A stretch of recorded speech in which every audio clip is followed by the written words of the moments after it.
Epilepsy has many causes. Some people can be sick in the hospital with, say, a brain infection like meningitis, and that can make seizures happen, or strokes, particularly in older folks. But in over 50% of people who have a seizure problem, no cause can be identified.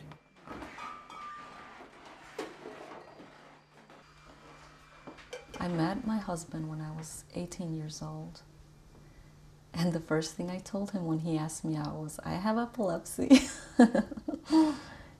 He did not care. It didn't matter to him. He still loved me. I was 17 when I had the grand mal seizure. I passed out. I guess I started shaking. My sister did see everything.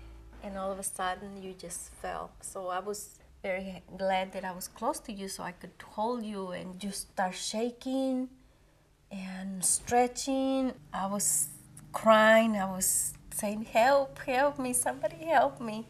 And they called an ambulance and took you to the hospital, and an hour later you were like normal. I've seen one person have a grand mal seizure before, and when I saw my wife getting it, you feel like you're useless. There's nothing you can do to relieve their pain or their stress. My parents got very protective. They did not let me join any sports. I was a very active girl. They would not let me go out.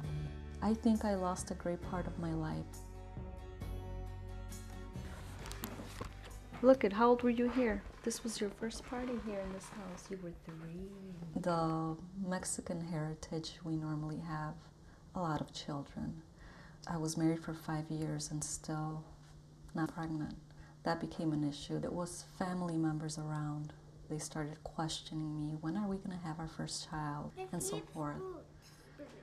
Thank goodness I was able to get pregnant. My seizures got worse during pregnancy.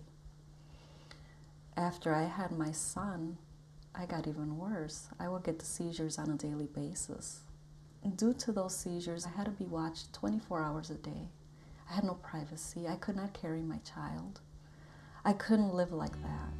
That's when I told my doctor that there had to be some cure. I can't live like this. I was tested to get the brain surgery on my left temporal lobe. I did qualify. What it did, it hurt my memory. There's a lot of parts of my life from my past that I don't recall. The good thing about it is I'm cured. I'm seizure-free.